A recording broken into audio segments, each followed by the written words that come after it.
శ్రీ గురు చరిత్ర అధ్యాయం 40. శ్రీ గణేశాయన్మ శ్రీ సరస్వత్యైన్మ శ్రీ గురుభ్యో నమ. సిద్ధయోగి శ్రీ గురుని లీలలు ఇంకా ఇలా వివరించారు. గంధర్వపురానికి ఒకనాడు నరహరి శర్మ అనే కుష్ఠిరోగి వచ్చాడు. అతనిది యజుశాఖ గార్గస్య గోత్రము.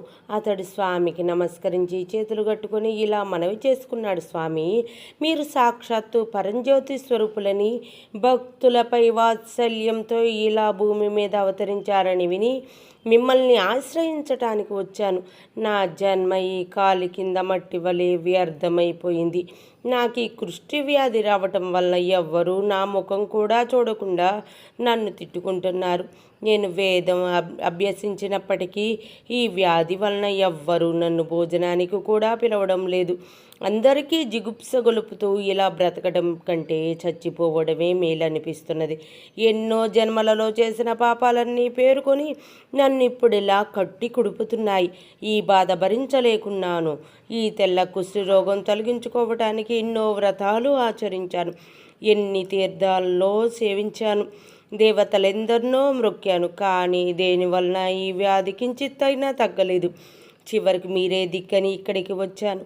నాపై మీరు కూడా దయ కలగకుంటే నా ప్రాణాలు ఇక్కడే వదలాలని నిర్ణయించుకున్నాను. నన్నెలాగైనా పునరుద్ధరించండి స్వామి అని ఏడుస్తూ సాష్టాంగ నమస్కారం చేశాడు. శ్రీ కూడా అతన్ని కరుణించి లెమ్మని చెప్పి, విప్రుడా, ఇది వరకు ఎన్నో పాపాలు చేశావు కనుక నీకు కుష్టి వ్యాధి వచ్చింది. అది తొలగించుకోవడానికి నీకొక ఉపాయం చెబుతాను. దానివల్ల నువ్వు శుద్ధుడవై దివ్యమైన శరీరాన్ని పొందుతావు అన్నారు. ఇంతలో ఒక వ్యక్తి కొన్ని ఎండు కట్టె పుల్లలు తీసుకొని అటుగా వెళుతున్నాడు. అందులో ఒక మేడు చెట్టు కొమ్మలు కూడా ఉన్నాయి. ఆ చెట్టు ఆ ప్రాంతంలోని 4 సంవత్సరముల కిందట ఎండి మాడైపోయింది. ఆ యతీశ్వరుడు వాటిలోని ఒక మేడికర్రను చూపి నరహరితో, నాయనా, నీకు ఈ మేడికట్టె ఇప్పిస్తాము. నీవు దాన్ని తీసుకొని పోయి మా మాట యందు దృఢ విశ్వాసముంచి మేము చెప్పినట్లే చెయ్యి. దానిని సంగమంలోని సంగమేశ్వరాలయం వద్ద భీమా నది ఒడ్డున భూమిలో నాటు. నిత్యము స్నానం చేసి ఈ రావి చెట్టుకు ప్రదక్షిణ చేసి 2 చేతులలో 2 కుండల నిండుగా నీరు తెచ్చి 3 పూటలా ఎండుకట్టెక పోస్తూ ఉండు. అది ఎప్పుడు చిగురుస్తుందో అప్పుడే నీ పాపం పోయి నీ శరీరం స్వచ్ఛమవుతుంది. వెళ్ళు అని చెప్పాడు. నరహరి ఆయన మాటపై సంపూర్ణమైన విశ్వాసం ఉంచి ఆ కట్టెను భక్తితో నెత్తిపోయి మోసుకొని పోయి ఆయన చెప్పినట్లే చేయసాగాడు. అతడు నిత్యము దీక్షగా దానికి నీరు పోయటం చూచిన వారంతా నవ్వి, ఓరి వెర్రి బ్రాహ్మణుడా, నీకేమైనా మతిపోయిందా? నీవు ఎన్ని రోజులు ఇలా నీళ్లు పోస్తే మాత్రం ఆ ఎండు కట్టె మళ్ళీ చిగురుస్తుందా? నిజంగా నీ మీద శ్రీగురునికి దయ కలిగితే ఇదంతా ఎందుకు? అనుకున్నది వెంటనే జరిగిపోదా? నీకు ఈ జన్మలో ఈ రోగం కుదిరే యోగ్యత లేదని సూచించటానికే శ్రీగురుడి నీకు ఇలా చెప్పారు. అటువంటప్పుడు ఈ జబ్బుకు తోడు ఇంత ప్రయాస ఎందుకు అని నిరుత్సాహపరుస్తూ ఉండేవాడు. ఇలా 1 వారం రోజులు గడిచిపోయాయి. అతడు మాత్రం తన విశ్వాసం కొంచెం కూడా విడవక, ఈ భూమి మీద మహాత్ములు పలికిన మాటలు ఎంత అమోఘమైనవి, వారు సత్య సంకల్పులు కదా, గురుదేవుల వాక్కు అసత్యం ఎలా అవుతుంది? వారి కృప వలన చచ్చిన వారెందరో బ్రతకగాలేనిది ఈ ఎండుకట్టె చిగర్చటంలో ఆశ్చర్యమేమున్నది అని చెప్పి తాను మాత్రం తన నియమం ప్రకారం చేస్తూ ఉండేవాడు. అందరూ అతని పనికి ఆశ్చర్యపోతూ ఉండేవారు. వారిలో కొందరు వెళ్ళి శ్రీగురునితో, స్వామి, మీరు ఆ రోజున ఆ కుష్ఠిరోగికి ఎందుకు అలా చెప్పారో కానీ ఆ వెర్రి బ్రాహ్మణుడు ఆ మాటలు పట్టుకొని ఈ వారం రోజుల నుండి నీరైనా త్రాగకుండా ఆ కట్టెను సేవిస్తూనే ఉన్నాడు. ఎవరేమి చెప్పినా వినడం లేదు. అతని పిచ్చి అతనికి ఆనందమైనట్లున్నది. ఈ వృధా ప్రయాస ఎందుకు అని చెప్పిన వారందరితో అతడు శ్రీగుడు చెప్పినట్లు చేయడమే నా పని, వారు అన్నమాట నిలబెట్టుకొనటం వారి పని అని చెప్పి ఉపవాసాలు చేస్తున్నాడు. అతనికి మీరైనా చెప్పండి, లేకుంటే అతడు అలాగే చేస్తూ ఉంటాడు అని చెప్పారు. శ్రీగురుడు, ఈ భూలోకములో గురువాక్యం ఒక్కటే తరింపచేయగలదు. దాన్ని విశ్వసించగల వారికి కోరినవన్నీ సిద్ధిస్తాయి. దానిని విశ్వసించలేకుంటే వ్యర్థమే. ఎవరి భావం ఎలా ఉంటే వారికి ఫలితం కూడా అలాగే ఉంటుంది. దానిని తెలిపే ఒక వృత్తాంతమున్నది విను. దేవతా మంత్రము, వైద్యుడు, పుణ్యతీర్థము, గురువు వీటి పట్ల ఎవరికి ఎలాంటి భావం ఉంటుందో వారి ప్రాప్తము కూడా అలాగే ఉంటుంది. ఈ సంసార సాగరాన్ని దాటడానికి దృఢమైన భక్తితో ముక్తితో గురువుని సేవించడమే అన్నిటికంటే సులభమైన సాధనం. గురువే సాక్షాత్తు పరమేశ్వరుడన్న భావనతో సేవించగల వారికి ఫలితం వెంటనే లభిస్తుంది. పూర్వం పాంచాల దేశాన్ని సింహకేతు అనే రాజు పరిపాలిస్తూ ఉండేవాడు. అతని కొడుకు ధనుంజయుడు ధార్మికుడు. ఒక్కసారి ఆ రాజకుమారుడు వేటకని నిర్జనమైన ఒక మహారణ్యానికి వెళ్ళాడు. అతడు చాలాసేపు వేటాడి బాగా అలసిపోయాడు. అతనికి బాగా దాహం వేసింది. అప్పుడు ఒక బోయవాడు ఒక కొలను వద్దకు అతనిని తీసుకుపోయాడు. ధనుంజయుడు దాహం తీర్చుకుని ఆ ప్రక్కనే ఉన్న ఒక దేవాలయానికి వెళ్ళి అక్కడ విశ్రాంతి తీసుకున్నాడు. ఆ దేవాలయంలో ఒక ప్రక్కన పడి ఉన్న ఒక శివలింగాన్ని ఆ బోయవాడు తీసుకొని దానిని తదేకంగా చూస్తూ ఎంతోసేపు ఉండిపోయాడు. రాజకుమారుడు అది చూచి, నీకు ఈ లింగం ఎందుకు అని అడిగాడు. బోయవాడు, అయ్యా, నాకు చాలా కాలంగా శివ పూజ చేసుకోవాలని కోరిక ఉన్నది. శివలింగం అన్నిటికంటే ప్రశస్తమైనదన్న భావంతో తీసుకున్నాను అన్నాడు. ధనంజయుడు సంతోషించి, ఇది అన్నిటికంటే ప్రశస్తమన్న మాట నిజమే, కనుక నీవు దీనిని భక్తితో పూజించుకో అన్నాడు. అప్పుడు ఆ బోయవాడు, అయ్యా, నేను అడవిలో పెరిగినవాడిని, దీనిని ఎలా పూజించాలో నాకు తెలియదు. దయతో దీనిని పూజించే విధానం చెప్పండి, మీరే నా గురుదేవులు అని నమస్కరించాడు. ఆ రాజకుమారుడు ఇలా చెప్పాడు, అయితే చెబుతాను విను. దీనిని తీసుకొని పోయి నీ ఇంట్లో ఒక చోట శుభ్రం చేసి స్థాపించు. దీని రూపంలో సాక్షాత్తు శివుడే నీ ఇంట్లో ఉంటాడు. కనుక నీవు నీ భార్యతో కలిసి శ్రద్ధగా నిత్యము పూజ చెయ్యి. ప్రతిరోజు శ్మశానం నుండి చితాభస్మము తెచ్చి అది శివునికి అర్పించు. నీవు ఎప్పుడేమి తిన్నా సరే ముందుగా దీనికి అర్పించి ఆయన ప్రసాదముగా తింటూ ఉండు అని చెప్పారు. ఆ బోయవాడు ఇంటికి వెళ్ళి ఆ ప్రకారమే చేయసాగాడు. ఒకరోజు ఎంత వెతికినా అతనికి చితాభస్మం దొరకనే లేదు. అతడెంతో బాధపడి తన భార్యతో, అయ్యో, ఈరోజు శివునికి పూజ సరిగ్గా జరగలేదు. గురువు ఉపదేశించినట్లే పూజ చేయాలి, కానీ మరో రకంగా చేస్తే ప్రయోజనం ఉండదు సరికదా. గురువు మాట జవదాటితే నరకము దరిద్రము వస్తాయి. గురువు చెప్పినట్లు చేస్తేనే పుట్టుక లేకుండా పోతుంది. అందుకోసం నేనెంత వెతికినా బూడిద దొరకనే లేదు. ఈ ఒక్కరోజు అయినా చెప్పినట్లు చేయలేకపోతే ఇన్ని రోజులుగా చేస్తున్న పూజ అంతా వ్యర్థమైపోతుంది. పూజా సమయం కూడా దాటిపోతున్నది. ఇక నేనేమి చేయాలి? అది దొరకకుంటే నా ప్రాణమైనా విడుస్తాను అని దుఃఖించాడు. అతని భార్య అతన్ని ఓదార్చి, దానికోసం అంత బాధపడతావేమి? మన ఇంట్లో ఎన్నో కట్టెలున్నాయి, వాటితో నన్ను దహనం చేసి ఆ బూడిద శివునికి అర్పించు. భయపడవద్దు, నీవు వ్రత భంగం చేసుకోవద్దు. శివ పూజ కోసం నా శరీరమే అర్పించడం కంటే సంతోషమేమున్నది? ఇది ఏనాటికైనా చచ్చి బూడిదే కావలసినదే కదా. అట్టి దాన్ని శివ పూజకు అర్పించడం కంటే కావలసినదేమున్నది అని ధైర్యం చెప్పింది. అప్పుడు అతడు, నీవు పడుచుదానివి, సంసారం సుఖం కూడా నీవు పూర్తిగా అనుభవించలేదు, ఒక బిడ్డనైనా కనలేదు. సూర్యచంద్రుల సాక్షిగా నిన్ను ఏలుకుంటానని భాష చేసిన నేను నిన్ను చేతులారా చంపుకుంటానా? అలా చేస్తే నాకెంతో పాపం వస్తుంది. ఆడదాన్ని చంపినందుకు నన్ను అందరూ నిందిస్తారు. అంతటి పాపం చేస్తే శివుడు కూడా నన్ను క్షమించడు. నీ తల్లిదండ్రులకు కూడా అన్యాయం చేసిన వాడనవుతాను అంటూ వలవలా ఏడ్చాడు. ఆమె, నీకంత వెర్రి, నాపై నీకంత మోహం ఎందుకు?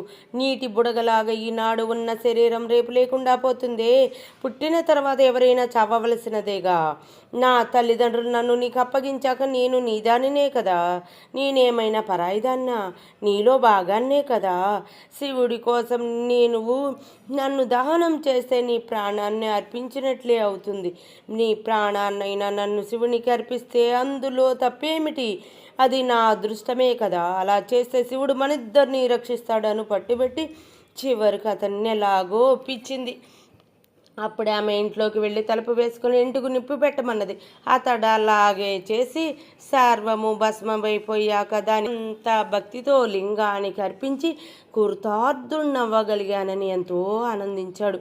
తర్వాత ఏకాగ్రమైన మనసుతో హృదయపూర్వకంగా శివునికి నమస్కరించి అలవాటు ప్రకారం ప్రసాదం తీసుకోవటానికి రమ్మని తన భార్యను కేకవేశాడు. శివుని అనుగ్రహం వలన ఆమె తిరిగి బ్రతికి శరీరంతో నడిచి వచ్చింది. వారిద్దరూ శివుని ప్రసాదం తిన్నాక చూస్తే వారి ఇల్లు వెనుకటి వలనే చెక్కు చెదరకుండా నిలిచి ఉన్నది. శేబరుడు ఆశ్చర్యపడుతుంటే అతని భార్య, స్వామి, నాకు 4 ప్రక్కల ఇల్లు అంటుకొని మండుతున్నా గాని నాకదేమో ఎక్కడా లేని చలి పుట్టింది. నేను ముడుచుకొని పడుకోగానే గాఢంగా నిద్రపట్టింది. తర్వాత ఏమైందో నాకు తెలియలేదు. మీరు పిలవగానే మెలకువ వచ్చి లేచి వచ్చానాహా, ఏమి ఈ ఈశ్వరుని లీల అనగానే శివుడు వారికి సాక్షాత్కరించాడు. వారిని నమస్కరించగానే జీవితాంతంలో వారు 1,000,000 సంవత్సరములు స్వర్గములోనూ నివసించేలా వారమిచ్చి అదృశ్యమయ్యాడు. దేని ఎందైనా పూర్ణ విశ్వాసం ఉండాలి, కానీ ఎంతటి ఫలితమైనా లభించగలదు. కనుక ఈ కుష్ఠరోగి అయిన నరహరి చేస్తున్న సేవకు ఫలితం ఉండకపోదు. ఎవరి భావానికి తగిన ఫలితం వారి తప్పక లభిస్తుంది అన్నారు శ్రీగురుడు. కొద్దిసేపట్లో స్వామి సంగమానికి వెళ్ళి అక్కడ తమ అనుష్ఠానం పూర్తి చేసుకుని ఆ కుష్ఠరోగి వద్దకు వెళ్ళారు. అతడు ఆయన చెప్పినట్లు ఎంతో భక్తి శ్రద్ధలతో చేస్తుండటం చూచి ఆనందించారు. నరహరి ఆ కట్టెకు నీరు పోసి ఆయన వద్దకొచ్చి నమస్కరించాడు. ఆయన తమ కమండలంలోని నీరు తీసి ఆ ఎండిన మేడి కర్ర మీద చల్లారు. మరుక్షణమే అది చిగుర్చింది. అనుష్ఠానానికని సంగమానికి వచ్చిన వారంతా ఆశ్చర్యచకుతులై చూస్తూ ఉండగానే అది పెరిగి చిన్న మేడి చెట్టు అయింది. నివ్వెరపోయి దాన్ని చూస్తున్న నరహరికి కూడా కుష్ఠరోగం అదృశ్యమై అతడి శరీరం బంగారు ఛాయతో మెరిసిపోసాగింది. అతడు ఆనంద బాష్పాలు రాలుస్తూ శ్రీగురుని పాదాలకు భక్తితో నమస్కరించాడు. శరీరం అంతటా రోమాంచితమవుతుంటే పారవస్యంతో శ్రీగురుని ఇలా స్తుతించాడు.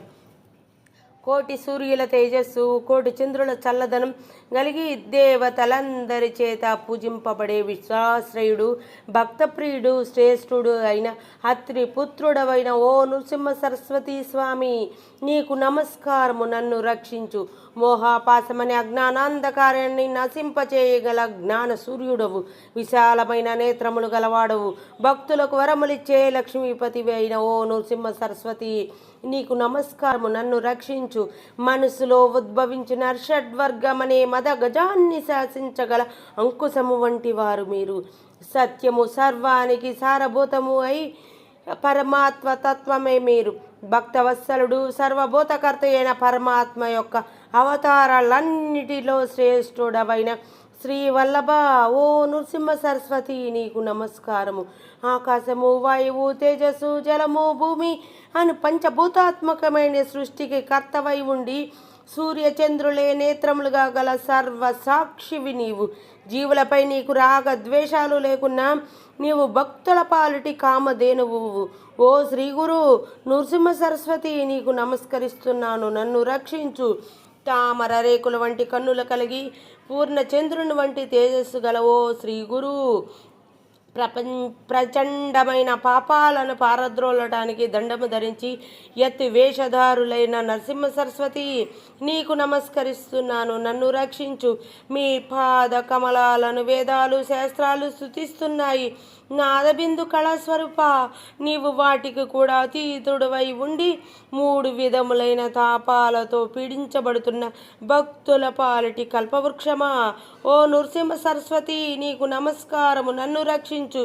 అష్టాంగ యోగ తత్వనిష్టతో ఆత్మసంతుష్టడవై ఉన్న జ్ఞానసాగర, కృష్ణవేణి పంచనది సంగమ తీర నివాస, కష్టాలను దైన్యాన్ని దూరం చేసి భక్తులకు కోరినవి ప్రసాదించి తృప్తినిచ్చు నరసింహ సరస్వతి, నీకు నమస్కరిస్తున్నాను. నన్ను రక్షించు.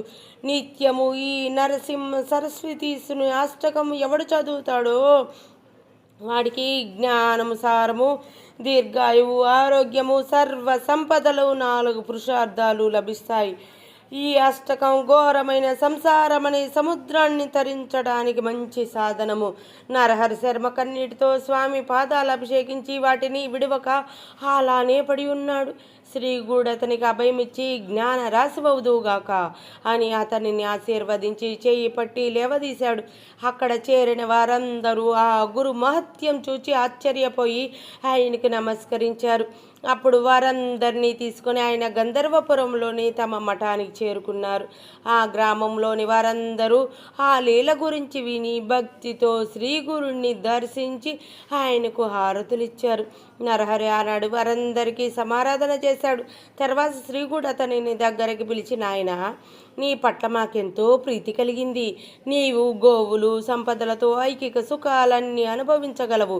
నీ వంశంలో జన్మించిన వారందరూ వేద శాస్త్రజ్ఞులు శతాశ్వంతులు అవుతారు. నీకు 3 కొడుకులు పుడతారు. వారిలో ఒకడు యోగి అయి మా సేవ చేస్తాడు. నీకు పరమార్థికమైన శ్రేయస్సు కూడా లభిస్తుంది అని ఆశీర్వదించాడు. తర్వాత శ్రీగుడు అతనికి అష్టాంగ యోగం ఉపదేశించి విద్యా సరస్వతి మంత్రాన్ని కూడా ఉపదేశించి, నీకు యోగీశ్వరుడు అనే పేరు పెడుతున్నాను. నీ భార్య బిడ్డలను తీసుకొచ్చి మా సన్నిధిలోనే ఉండు అని చెప్పారు. నామధారక శ్రీగుడిని ప్రసాదం వలన నారహరి శర్మకు 3 కొడుకులు పుట్టి గురు భక్తి వలన ఎంతో వృద్ధిలోకి వచ్చారు. స్వామిని నమ్మిన వారిని ఆయన ఎంతగా అనుగ్రహిస్తారో చూచాము కదా.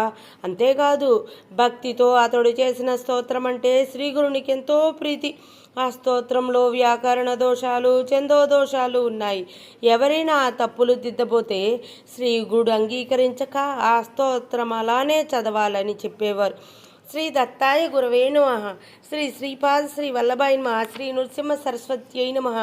40వ అధ్యాయం సంపూర్ణం.